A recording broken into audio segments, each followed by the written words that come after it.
Joining me now is best-selling author Douglas Murray, who this week was honoured by the Manhattan Institute with the Hamilton Award. Congratulations, Douglas.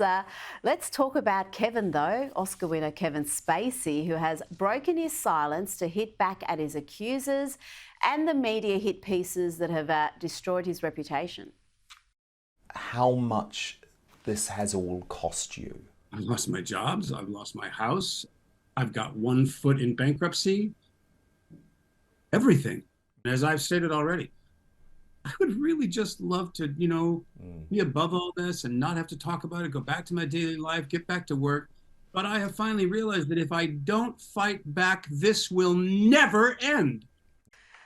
The Dan Wooten interview was compelling. It's more than 90 minutes. But Douglas, there is also a new documentary on Channel 4 called Spacey Unmasked, and it features allegations by 10 men, all pretty much making the same accusation that Spacey made unwanted advances towards them. And they say because of his high profile, they didn't feel they could complain.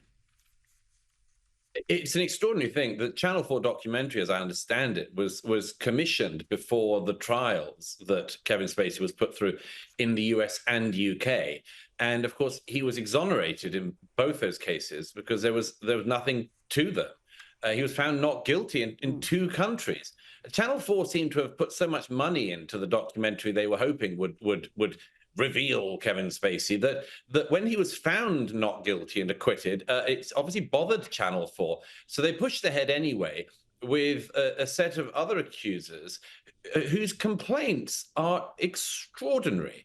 And extraordinary not because they're extraordinarily serious, but because, first of all, they go back, one of them goes back 50 years almost. Now, I mean, if anyone can say what they think they were doing 50 years ago, I challenge them to it. But every single one of the allegations, there's about, I think, 9 or 10 of them, are people saying things like, he stroked my thigh once when we were working together.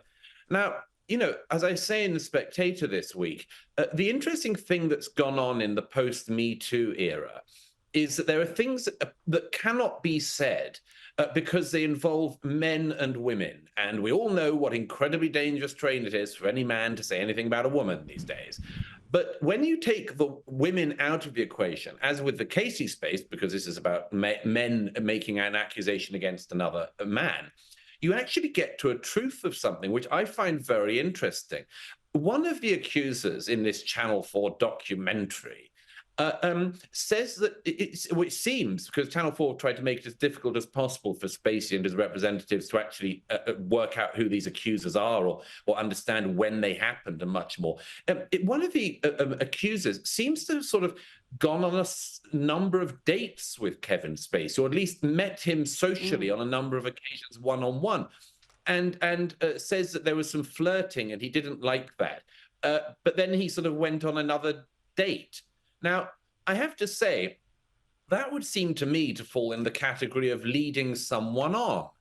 And then and several of the people said things like, I think that because of his power as a theater director and a Hollywood actor, that he dangled promises in front of me for my career, because some of these people seem to be people who are aspiring actors. But here's the thing, Rita. As everybody knows, but it becomes able to be said in a male-male context, who was leading who on here? Now, Spacey denies all of these new allegations, as he has the other ones. But I find it very interesting. Who has the power dynamic if, for instance, it's a younger male wanting to make his way in the film industry who might well decide that he wants to lead on the older, then closeted gay actor and make their own way up the acting profession for it? There's a reason why Hollywood is the place where the term casting couch was invented. And it's because throughout the history of Hollywood, there have been younger men and women who have actually wanted to get up in their profession the fast way, as they think of it. Actually, it's not the fast way. The best way, the fastest way is just sheer talent. But I think the dreadful thing about all of this is, and the Dan Wooten interview, is it shows once again that we live in this era where things that are not illegal get complained about, get blown up by dishonest media like Channel 4 on this occasion. And actually, all of it is tittle-tattle.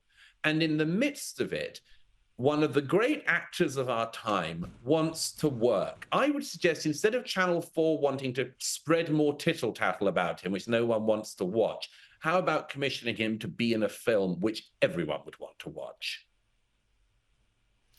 You make some excellent points there. And I think the fact that Kevin Spacey was for so long in the closet, that adds a new layer to this story, because he had this fear of being exposed for so many years. And that is something, a power a lot of his accusers had. They could have blown his cover story. And in the end, he came out in the most bizarre of circumstances after these accusations had aired. But he concedes that in the interview. He said that the way in which he came out of the closet was a disaster. I mean, he concedes that, you know.